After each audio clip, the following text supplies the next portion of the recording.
Vou compartilhar num modo a tela que vocês consigam ouvir também, porque os slides que eu passei para vocês é um pouco diferente dos meus, porque os meus têm vídeos, tá? Então ele fica muito pesado se eu não faço uma conversão em PDF. E aí, em alguns momentos eu vou pedir só para vocês testarem se vocês estão conseguindo realmente ouvir, tá? Então eu vou respeitar aí o pessoal que entrou, um pouco assustada, porque só tem 7, e não tem. E o pessoal que tem em campo não é só isso, né? Mas eu já vou compartilhar a tela, tá?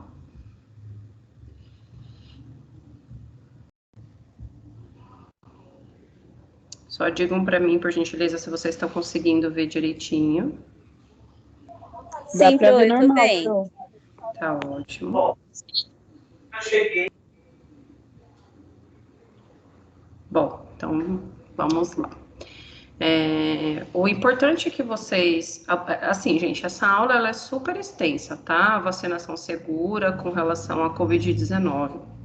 Eu tentei fazer uma forma de abordagem mais sucinta possível para que vocês, primeiro, fossem envolvidos na aula e, segundo, tivessem as diretrizes mais importantes para se sentirem também mais informados no que concerne os objetivos reais do que vocês vão estar inseridos em campos, tá?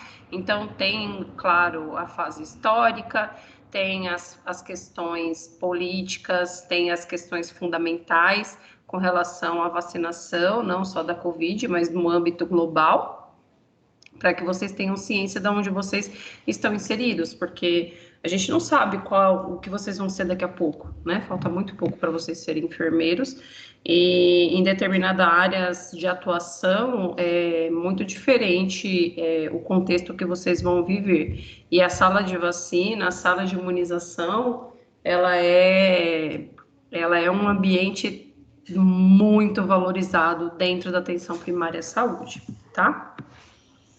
Então, a gente mais do que sabe, né, que a Covid-19, então, ela se alastrou de uma forma que ela acabou se tornando a pior infestação da história da humanidade, né? Então, ela bateu recordes e se tornou, né, fazendo com que nós fôssemos aí protagonistas também dessa cena, né, com relação a essa infestação respiratória e potencialmente grave, né? E o que a gente já sabe até agora com os dados estratificados da Organização Mundial da Saúde?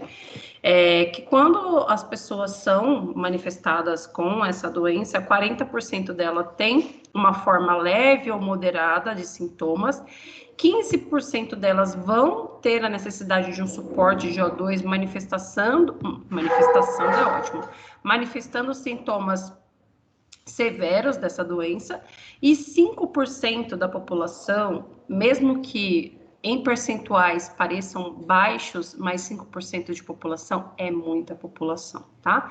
Eles vêm a sofrer, desenvolver a forma grave da doença e vão ter complicações respiratórias, além do âmbito ali que a gente veja com relação ao suporte respiratório. Então, vocês, mais do que estão vendo, né, a relação da questão renal, e aí lembra, né, do equilíbrio que a gente tem com relação ao sistema tampão do organismo.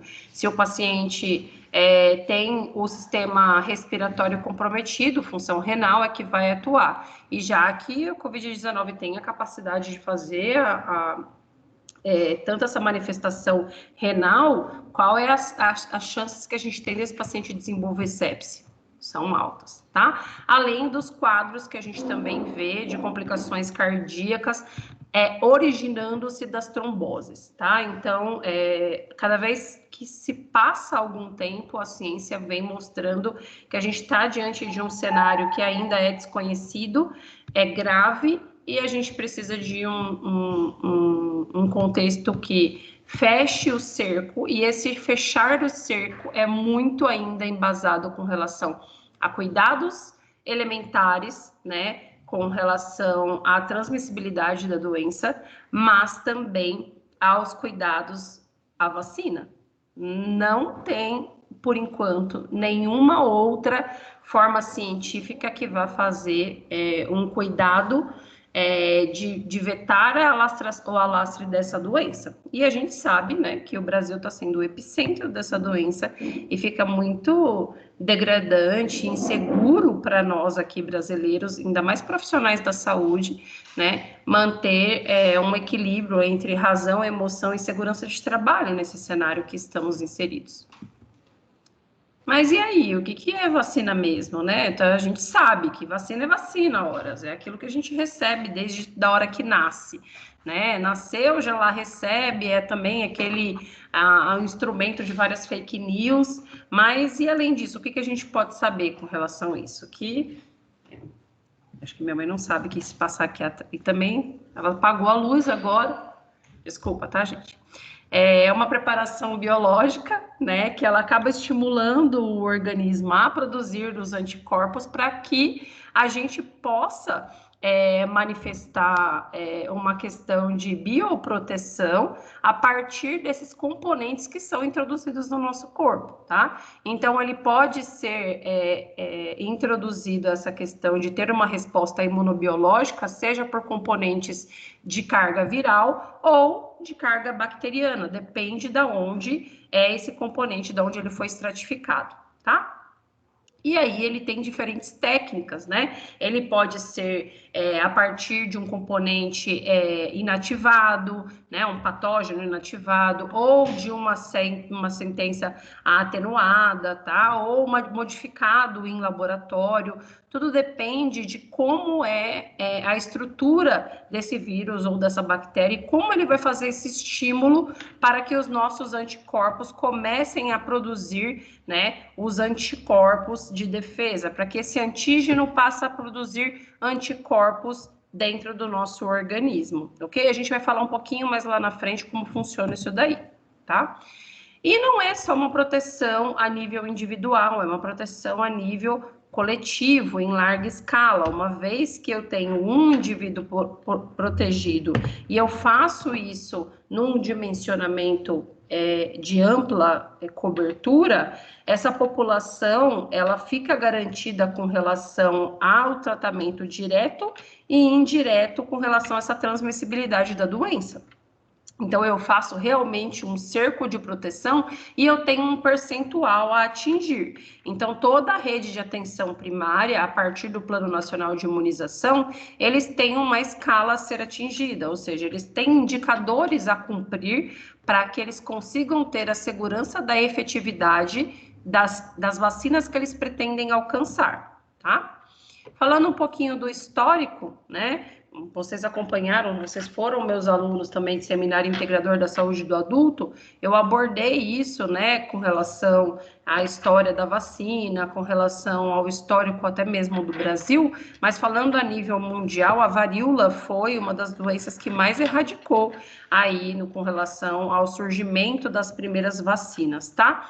Esse médico inglês, que está aparecendo aí nessa fotinho para vocês, Edward Jenner, ele fez um dos primeiros experimentos, assim, super arriscado, mas ele fez, tá? Existe a contração da varíola que não é humana, a varíola bovina, tá? Então, o que ele fez? Ele extraiu ali a secreção purulenta da mão, né, de uma pessoa que ordenhava ali a vaca, né? E acabou introduzindo essa secreção em um menino saudável, né? Então ele acabou colocando esse menino saudável em exposição repetidas vezes à varíola, tá? E ele observou, né? É lógico, gente, hoje em dia ele conseguiria fazer um experimento desse. Hoje em dia a gente não pode fazer experimento em ratos mais, tá? Dependendo das folhas, dependendo da vegetação, a gente também não pode, tá? Então, imagina se a gente fizesse um experimento desse nessa época, né? Jamais. Um comitê de ética nunca queria aprovar isso, tá?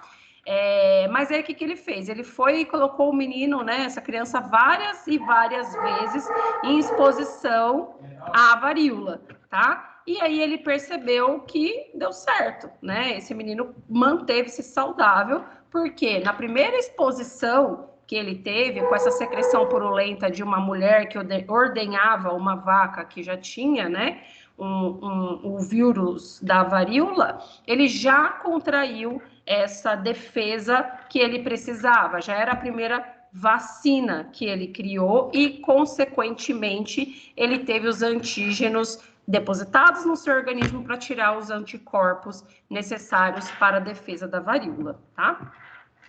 E aí, durante, né, séculos, aí a gente teve esse experimento, né, graças a Deus não teve-se mais experiências de retirar a secreção purulenta de ninguém para passar para o outro, para se adquirir, né, a imunização que a gente precisava, né, mas a ciência foi evoluindo e nós tivemos experiências bem-sucedidas aí lutando contra a difteria, sarampo, cachumba e rubéola, tramitando aí até a erradicação dessa doença aí até os séculos 50, 60 e 70. No Brasil, aí falando aí da revolta da vacina, que foi entre 1902 e 1903, né, a nossa experiência começou a ter um pouco de alteração nesse período aí, quando o Brasil começou a sair do Brasil, começou a introdução do Brasil colônia e do Brasil imperial. Ai, gente, espera só um pouquinho. Só um minuto.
Pro? Pro? Tá ruim, não tô. Oi, Lídia, eu tô aqui. É que eu tô pedindo para alguém acalmar meus cachorros, que senão vocês não vão conseguir ouvir nada da aula. Quer dizer, até ouve, mas Agora irritante, foi. né? Uhum. Pronto, vocês estão continuando vendo a tela? Sim. Sim? Tá bom. Bom, então, além daquele período que teve a revolta da vacina lá, como eu já falei, em 1902, 1903, uma grande figura, né, que trouxe para o Brasil essa questão da erradicação não só da varíola, que era crescente no século XX, permeando o século XIX para o século XX, foi Oswaldo Cruz, né? Então foi ele que fez esse controle, não só da varíola, mas também da febre amarela aqui no Brasil, tá? E aí, agora já trazendo um pouco para as atualidades, né?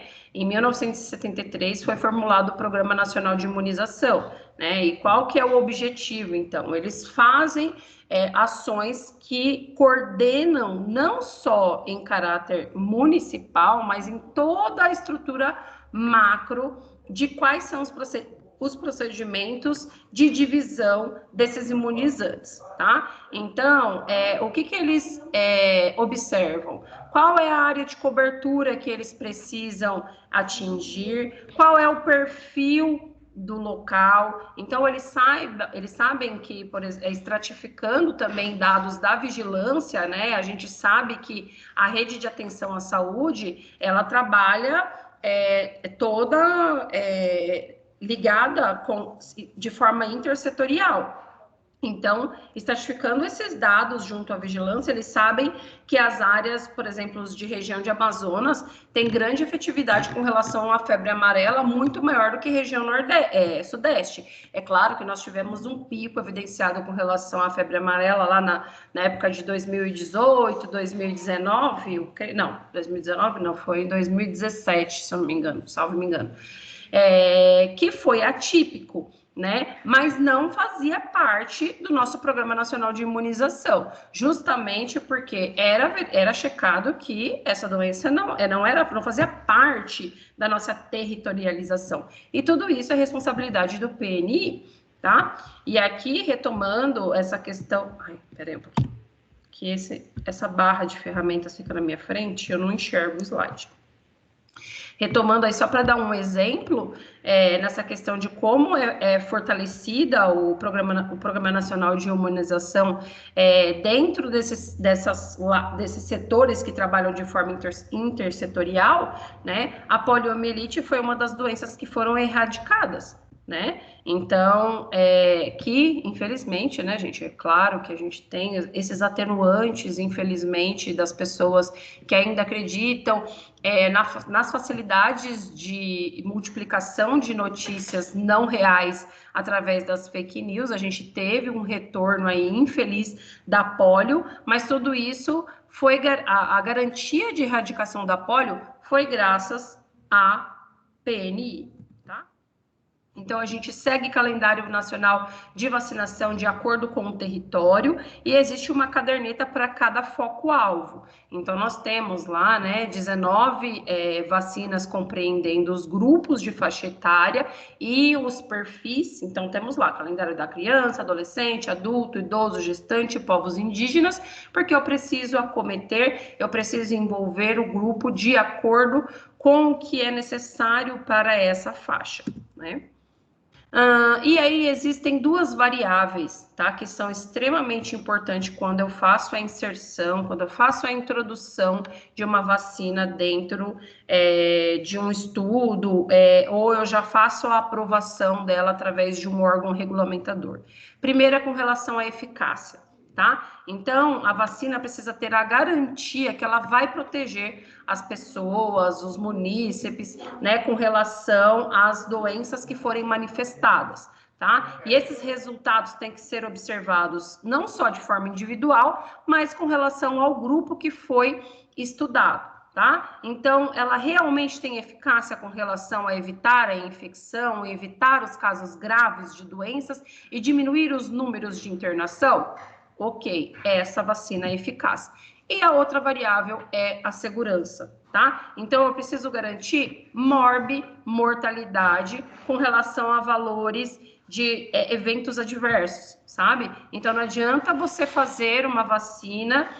ok, a vacina é muito eficaz, não traz nenhuma chance de internação por forma grave, mas o evento adverso da vacina pode provocar 50% de morte, sabe? É igualmente um antigo trombolítico que era utilizado, chamado streptokinase. Streptokinase era sensacional, só que a chance dele de causar sangramento era de 50 para 50. Então, era muito arriscado fazer o uso dessas medicações. Estou falando 50 por 50, gente, de uma forma bem errada, tá? Não é esse o número, mas era muito alta a chance, tá? Mesmo porque poucas pessoas conheciam cientificamente o uso dessa medicação, tá? Era bem raro você conhecer profissionais que faziam uso seguro dela, tá?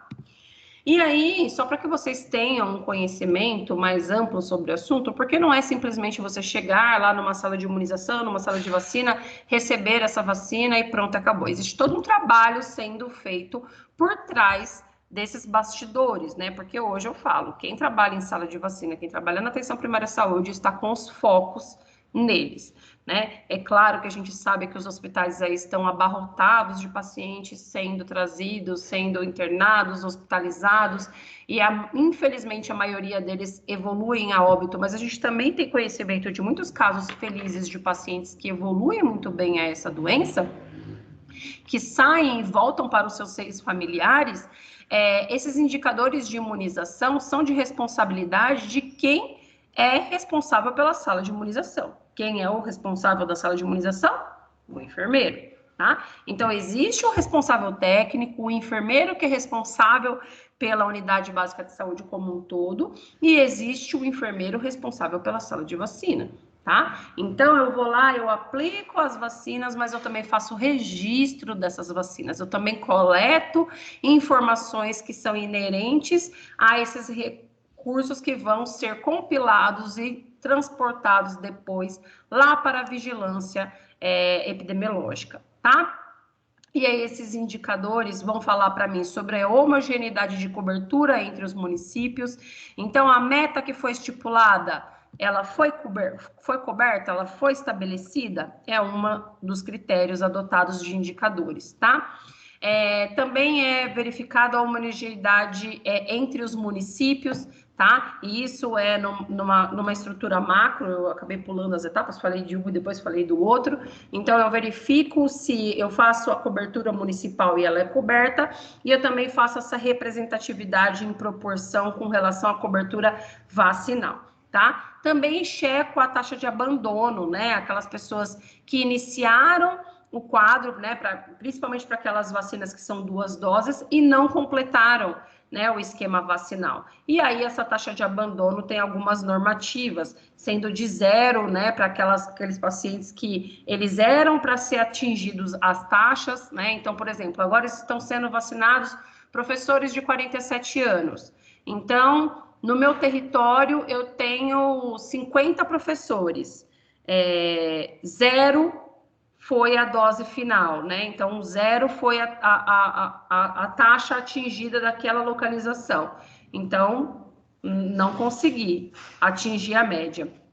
Positiva, né? Então, se o total dessas doses iniciais forem maior ao total de doses finais, ou seja, eu consegui fazer, né, uma boa adesão a esse plano, ou negativa, né? O total dessas doses iniciais foram menor ao total de doses finais, né? Então, eu preciso fazer uma busca ativa desses pacientes. Não é simplesmente fazer, bom, não vieram, problema deles, não dá, tá? O SUS também bate meta. O SUS também precisa mostrar indicadores de saúde, tá? Isso não é só um serviço do serviço de cuidados particulares. Muito se engana quem acha que vai sair do serviço particular, porque aqui só é um tal de bater meta, preciso acertar. No SUS também precisa bater meta, tá? E aqui são os cálculos que eu achei interessante trazer para vocês, que são essas variáveis sempre multiplicadas por 100, não que eu vou cobrar isso de vocês, mas achei interessante que vocês soubessem que é sempre um mínimo múltiplo comum aí, um denominador, desculpa, de população, de município, de doses de vacinas aplicadas também, tá? E aí, retomando o que eu tinha falado inicialmente, né? As vacinas, elas são de caráter ou de vírus atenuados, né? O que são vírus atenuados? Vírus enfraquecidos. Então, você tem lá, por exemplo, a gente tem a vacina do Coronavac, que é o vírus atenuado. Ele é o vírus propriamente em si, só que ele não tem a capacidade de reproduzir a doença. É por isso que a febre amarela também é vírus atenuado. É por isso que ele não é indicado, tá? Para imunodeprimidos e para gestante, porque ele é o vírus em si, só que de uma forma enfraquecida e não tem nenhuma possibilidade de vir a desenvolver a doença propriamente dita. Eu estou injetando lá um agente infeccioso que não tem probabilidade de desenvolver para gerar um anticorpo através dele. Ou eu tenho vacinas que são inativadas e também de subunidades, né? O que são isso? Eu vou lá, pego uma micropartícula dessas vacinas e através dessas micropartículas, né, não é o vírus inativado, são pedacinhos dela. Depois eu vou mostrar um vídeo super legal sobre isso, bem didático, que é muito mais bonito do que eu falando aqui com vocês, né, para que vocês possam entender muito melhor de o que o organismo faz quando a gente recebe essa dose da vacina, tá? Então, esses pequenos fragmentos da vacina, que são as vacinas inativadas ou de subunidades, também tem essa mesma probabilidade aí de fazer, probabilidade não, também tem a mesma capacidade de reverter o nosso organismo em promover uma atividade de memória do nosso organismo. Ele vai lá, estimula o sistema imune a produzir o anticorpo, e o nosso anticorpo, em contrapartida, ele guarda essa memória, né? Não é uma vez e pronto, acabou, não, ele fica lá guardadinho. Olha, eu entendo que eu tenho essa memória e eu entendo que quando eu for afeccionado por isso, esses anticorpos já estão prontos para a batalha.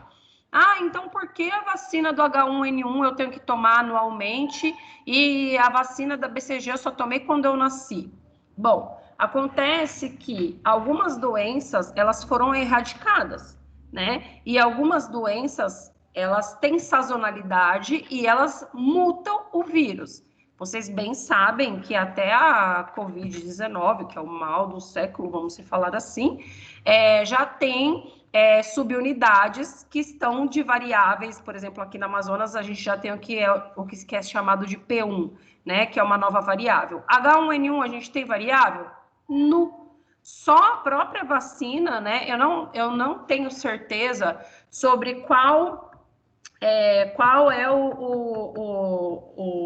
o tipo que a gente vai tomar agora, né? Que começou no dia 12. Mas eu sei que na campanha do ano passado, a gente estava recebendo H1N3, porque a gente já estava, né, recebendo o anticorpo de variação que já captava a variação de subunidade de N3, né? Então, ou seja, o vírus vai mutando e a gente precisa disso. Lembrando que H1N1 também foi uma grande afecção que aconteceu lá no ano de 2010, mas não teve uma repercussão tão negativa quanto está sendo a Covid-19, tá?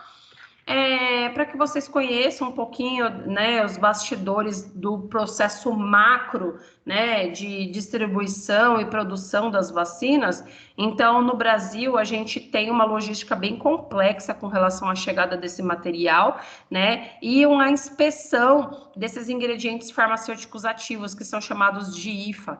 Tá? Então, toda essa etapa de purificação e concentração desse antígeno é toda checada e avaliada, e também sofre um processo de validação pelos órgãos que são avaliados, não só pela Anvisa, é o produto final, né, que vai dar o selo final, mas eles são o tempo inteiro avaliados, esses processos de invase, né, de avaliação se não tem nenhuma rachadura, né, se as estabilizações e os processos foram garantidos, estão íntegros, tá? Até chegar na parte final de distribuição e finalização, aí onde eles vão receber também o selo da Anvisa, tá?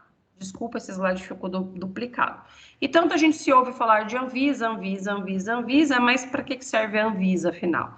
Então, assim, gente, tudo e qualquer coisa, qualquer medicamento, né, qualquer consumo que é realizado, ou produto biológico que vai ser comercializado no Brasil, tá? Ele precisa ter a titulação, precisa ter a chancela da Anvisa, Agência Nacional de Vigilância Sanitária, tá? A partir da lei de 1976, 6360, tá? Então, se não tiver, né, esse registro, não é validado da Anvisa. É seguro? É eficaz?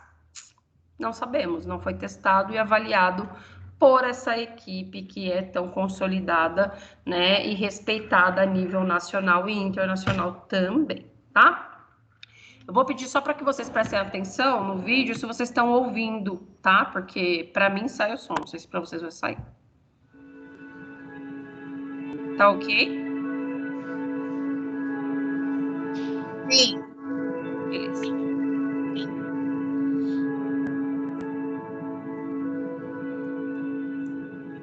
As vacinas para a Covid-19 desenvolvem no nosso corpo o que chamamos de imunidade adaptativa. Para entender como a imunidade adaptativa ocorre, primeiro é preciso saber como as vacinas são feitas. Vamos usar 3 exemplos. A vacina da Oxford AstraZeneca, que vai ser produzida pela Fiocruz, é feita a partir de adenovírus de chimpanzé, sem a capacidade de causar doença em humanos. Esse adenovírus recebe uma parte do SARS-CoV-2 não infectante, mas que é capaz de gerar imunidade. A vacina da Pfizer-BioNTech é feita de forma diferente com uma tecnologia inovadora. Ela é composta exclusivamente de material genético do vírus.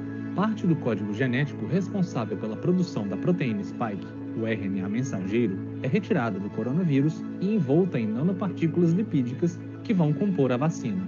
Já a vacina da Sinovac, que vai ser produzida pelo Instituto Butantan, é criada a partir do próprio SARS-CoV-2, só que inativado, e por isso não causa doença. Essa técnica já é utilizada em outras vacinas, como a da gripe, por exemplo. As vacinas apresentam o material genético do vírus SARS-CoV-2 para as nossas células e desencadeiam um processo chamado de resposta imune. O sistema imune é o responsável pela defesa do organismo contra doenças e agentes invasores. Ele é um sistema complexo que possui capacidade de gerar respostas imunes, tais como a resposta imune inata, nossa primeira linha de defesa contra qualquer infecção, e a resposta imune adaptativa, que gera memória, o que chamamos de memória imunológica. A resposta imune adaptativa se divide em resposta humoral e resposta celular. Na resposta humoral, são acionados os linfócitos B. São eles que vão produzir as imunoglobulinas, que são os anticorpos, e também os linfócitos B de memória. Estes serão capazes de produzir as imunoglobulinas de forma mais rápida em caso de novo contato com o vírus. A resposta imune celular ocorre por meio dos linfócitos T, outra célula de defesa do nosso corpo. Os linfócitos T ativam células como macrófagos e reações inflamatórias que complementam a linha de defesa. Também podem exercer citotoxicidade, eliminando células infectadas com o vírus. Os linfócitos T também geram células de memória que respondem mais rapidamente numa segunda infecção.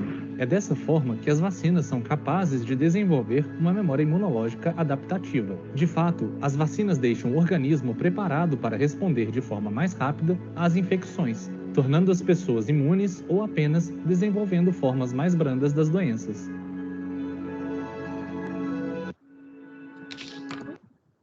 Conseguindo ouvir direitinho?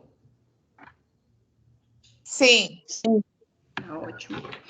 Então, só aqui exemplificando e tornando um pouco mais forte, essas são as três vacinas, né? Na verdade, temos 4 modalidades, mas exemplificando aqui as 4 que nós temos aprovação, né? A última sendo a da BioNTech aqui pelo Brasil desde fevereiro. Oi? Ah, tá, obrigada. A última sendo aprovada em fevereiro de 2021 pela Anvisa, né, que é a da BioNTech. A restante já sendo, né, aplicada, né, tanto a da AstraZeneca quanto a Sinovac, né, produzidas também pela Fiocruz. Então, para vocês terem uma dimensão do quanto é eficaz e quanto a ciência é válida, né? Vocês estão vendo, né, até quem já está atuando ou quem já está no cenário de prática, que o cenário mudou, né? Os idosos que estavam lá mais comprometidos e tendo uma mortalidade mais alta, mudou totalmente, né? Nós temos uma faixa etária bem menor sendo acometida, e isso a gente sabe que é muito equivalência à vacina que vem chegando a esses patamares, né? E trazendo um pouquinho a realidade que vocês vão tramitar, a gente fala muito sobre as condições de armazenamento e transporte, tá? Todas as vacinas, elas têm uma característica muito em comum, que elas têm uma termossensibilidade, tá? Elas são termolábeis, né? Ou seja, se elas sofrerem uma oscilação de temperatura, e algumas delas são até fotossensíveis, elas devem ser desprezadas e não serem validadas para uso, tá? A grande maioria das vacinas, elas devem ser armazenadas numa temperatura aí de 2 a 8 graus Celsius, tá? Com exceção de 2 vacinas aí, falando nesse contexto de Covid-19, né, que tem uma normativa de conservação diferenciada. Então, a vacina da Moderna, por exemplo, ela tem que ser transportada e mantida numa temperatura de menos 20 graus Celsius. E quanto a da BioNTech, em menos 70 graus Celsius. Aí fica aquela pergunta, né? Estamos preparados para receber, né? Temos logística para manter uma vacina nessas situações, nessas exigências relativas à termolabilidade da vacina, né? Então, o SUS ele é bem criterioso com relação a esses cuidados, e essa responsabilidade também é inerente ao enfermeiro, né? Então, dentro das unidades, dentro das salas de vacinas, eu preciso manter o controle tanto interno de geladeira quanto externo de ambiente, porque se eu tiver um ambiente externo ali muito quente, né, ou muito volátil, eu não vou ter a segurança que essa vacina vai se manter nessa temperatura de 2 a 8, tá? Ah, professora, mas a atenção básica não funciona 24 horas, final de semana, emenda, feriado. Realmente, isso acontece. E aí eles têm toda uma estrutura de garantia, né, para que se houve uma instabilidade, né, da regulação térmica dessa geladeira, né, as vacinas têm que ser todas desprezadas. Não existe mas vamos aproveitar essa daqui. No SUS não existe essa possibilidade, tá? E para que vocês conheçam um pouquinho essa organização, conhecendo do macro para o micro, a gente tem a rede de frio, tá? Então, a rede de frio, ela é organizada em instâncias, como eu falei, né? Nacionais, estaduais, regionais, municipais e locais. São elas que fazem a distribuição desses imunobiológicos, tá? E aí, é através dessa rede de frio, né, que eles vão fazer essa distribuição através dos CRIs, tá? Que é o Centro de Referência de Imunobiológicos, tá? Existe uma referência, imunobiológicos especiais, acabei de falar, esquecendo do E. Existe uma referência municipal para cada localização, tá? Então, justamente respeitando essa questão da atenção primária à saúde, que não funciona 24 horas, então, se eu precisar, de repente, de uma aplicação de um imunobiológico num período que a atenção primária não vai estar aberta, eu tenho uma referência municipal de CRI que eu posso ir lá, acionar, buscar a vacina, tá? E ele vai estar aberto 24 horas. Óbvio que isso precisa ser em característica de atenção terciária, tá? Em atenção hospitalar é que geralmente eu tenho os CRIs, tá? Por exemplo, o Hospital Mário Covas tem um CRI, tá? É o CRI da regulação do ABC, tá? Eles que ficam ali responsáveis. Então, Santo André, São Bernardo, Diadema, o CRI é Hospital Mário Covas, tá? Então, um desenho aqui didático para que vocês entendam, né, como que fica essa distribuição, né? Então, a nível nacional, estadual, regional, municipal, vai para o CRI, e do CRI que é disponibilizado para salas de imunização. Sala de imunização também é sala de vacina, tá?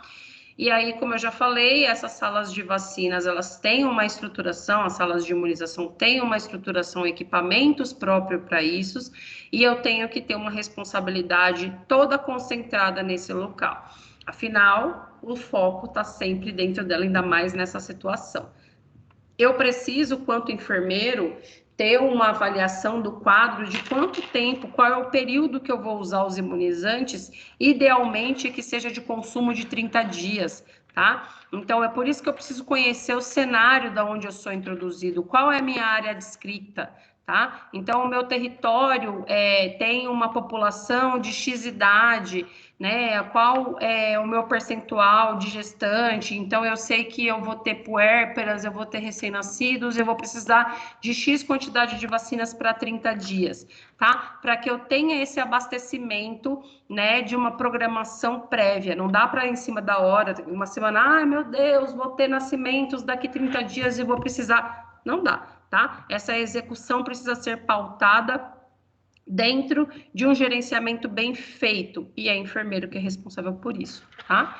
Então, basicamente, o que eu não devo fazer em relação ao armazenamento e conservação de vacinas, tá? Como eu já falei, a vacina precisa se manter de 2 a 8, e eu preciso prever isso de uma forma antecipada. Não dá para fazer uma manutenção, a geladeira está chegando em 7 graus, então Essa vacina está também em 7 graus. Então, eu vou colocar aqui pertinho do congelador, que é para ver se ela chega mais rápido à temperatura.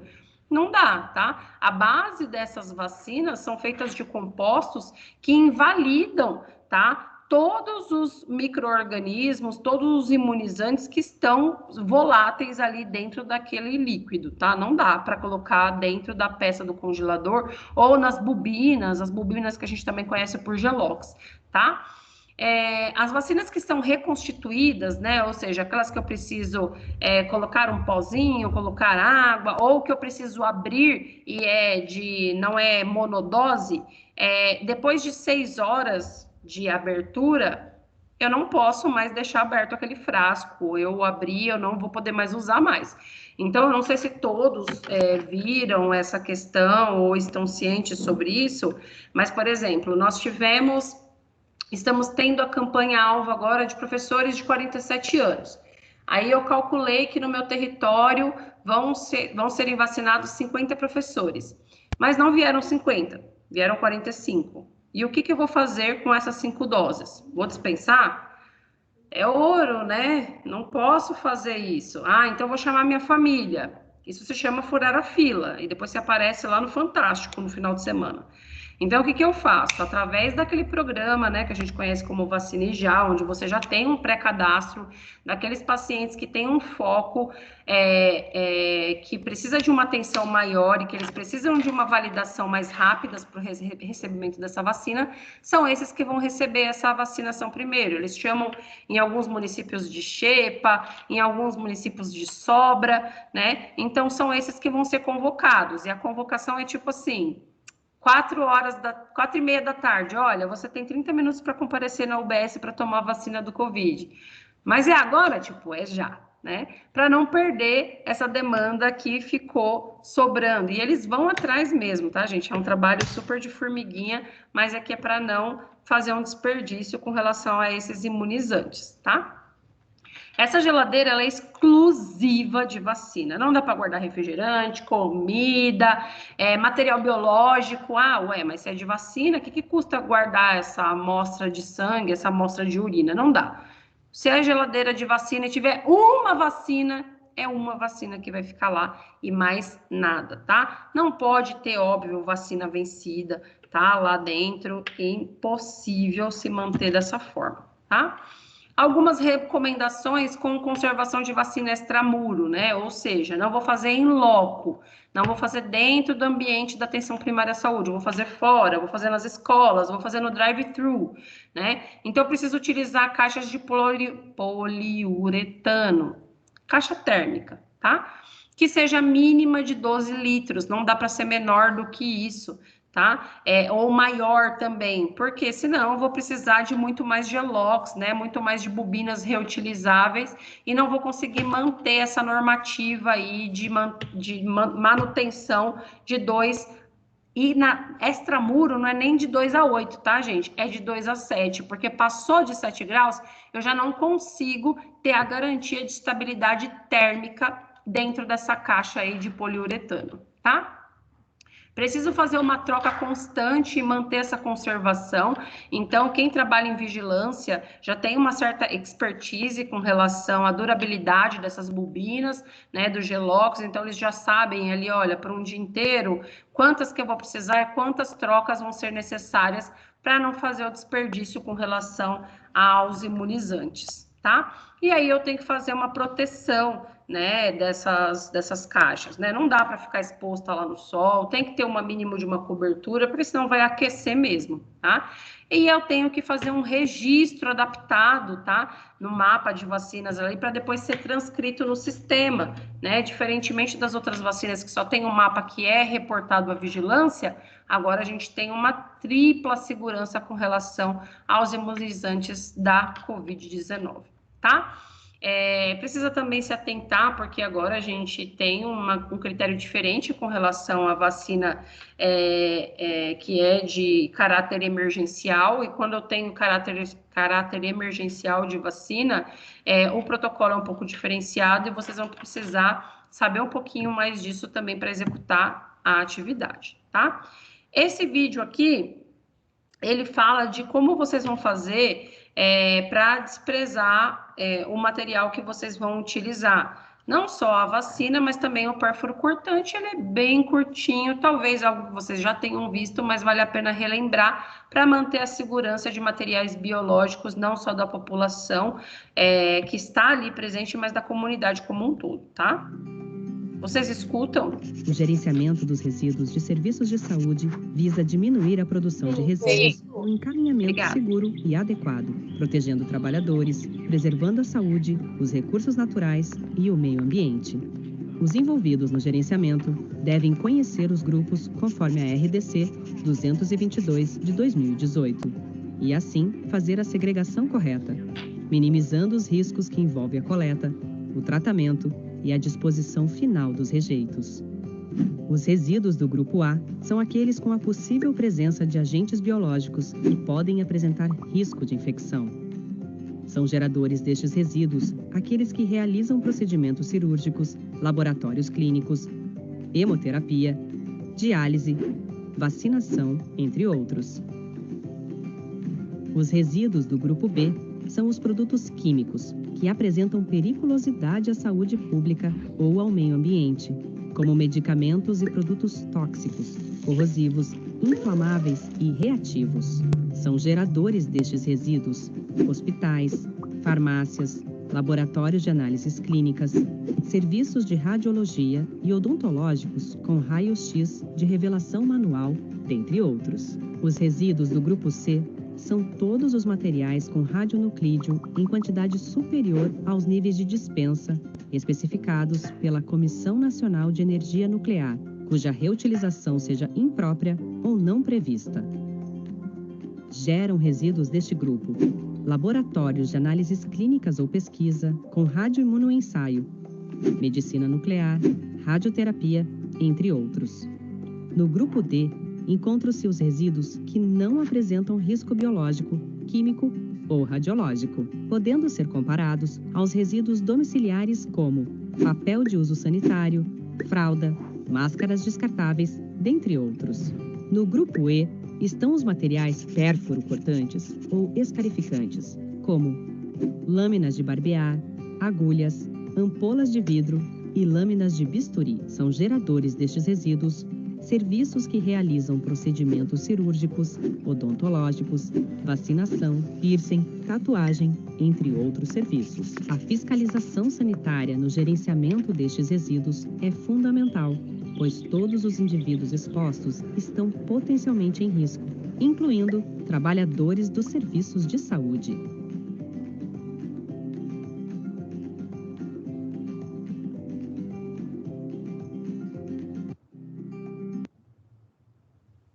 Tudo bem? Dúvidas? Não, Pro. Obrigada. Não, Pro. Eu que agradeço. Bom, gente, eu queria só dar uma fortalecida com relação ao recado que eu passei via Ana Crícia, para que vocês encaminhassem a folha de frequência.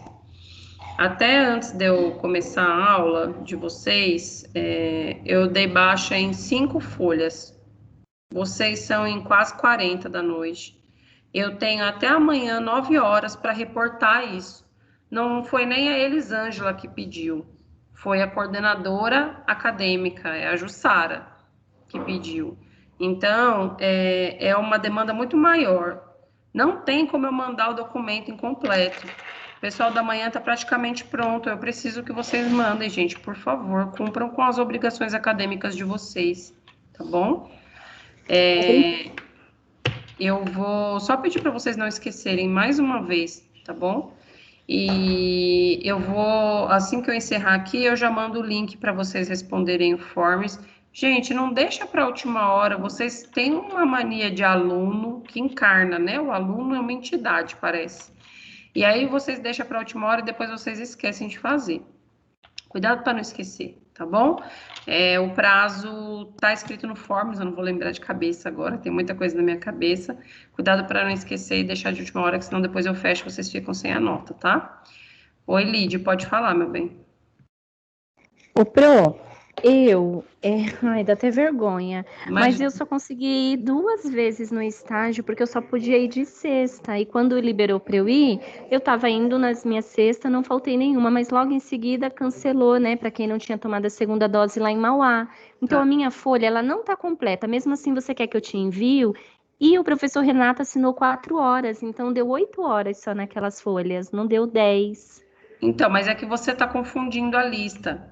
Não quero aquela lista que vocês descrevem o que vocês fizeram. Eu quero a lista que você fala assim, entrei às 7h30, saí às 11h30. Eu até mandei o formulário para vocês não se confundirem.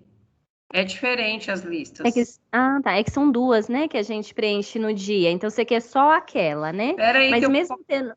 eu vou compartilhar a tela com vocês de qual é a lista, para vocês não se confundirem. Espera aí. Tá. E mesmo tendo só essas 8 horas, esses 2 dias Mesmo. que eu entrei. O que Tá. vocês Então tiverem. eu te mando agora. Ó, acabei de receber uma que está errada.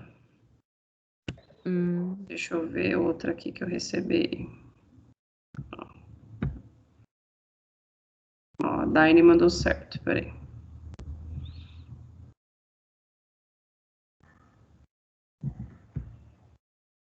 É essa ficha aqui que vocês precisam me mandar. Horário de entrada e horário de saída. Assinatura do aluno, assinatura do monitor. Vocês estão vendo? Sim. Tá, eu te mando. Ô, Pro, posso fazer uma perguntinha a mais? Claro.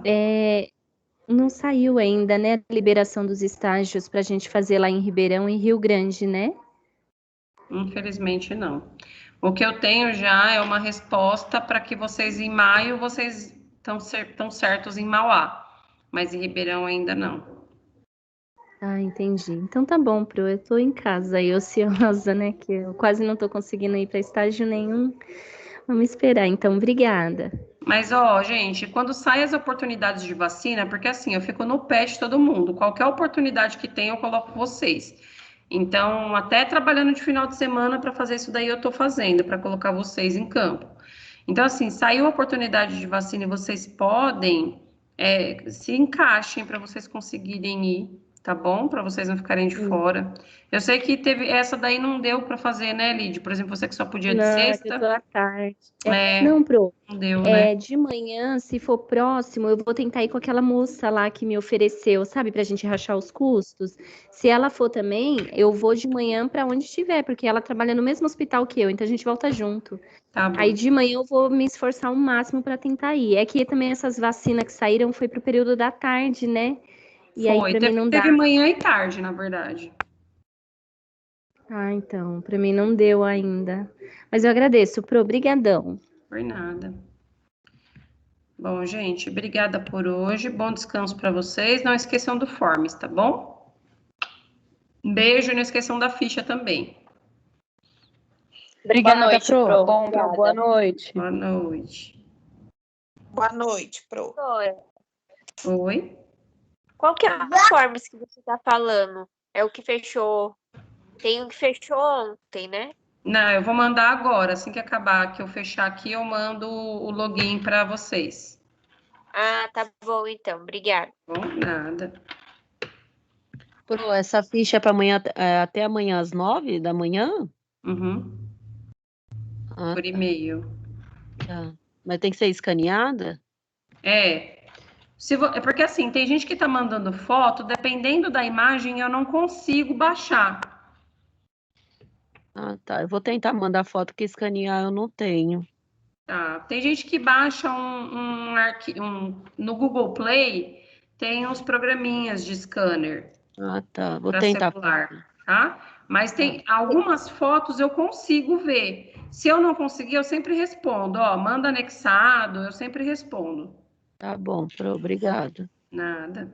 Ô, Grace, o aplicativo K-Scanner, ele é como se fosse escaneado na impressora. Fica muito bom. É verdade. Você me manda no particular, Ana. Manda sim. Obrigada. Tchau, tia! Tchau, lindeza! Dani. Oi. preciso mandar nenhuma folha, né? De Quem? presença, né? Não, você não, Ana Carol. Tá bom. Tá? Eu posso tirar uma dúvida. Tem que fazer lá a ação. Eu posso fazer a ação, o hospital liberou eu fazer lá.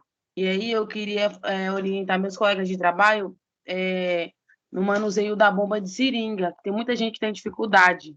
E aí a minha supervisora disse que é ótimo. Posso fazer? Pode, mas não esquece de me mandar o... Como chama? A ficha de aprovação, né? Isso. Não sei, tá bom. Vou deixar. Eu mandei fazer os folding, aí depois que ficar pronto tudinho, aí eu te mando. Beleza. Bom, obrigada. Boa noite. Um beijo. Tchau, Dani. Boa noite.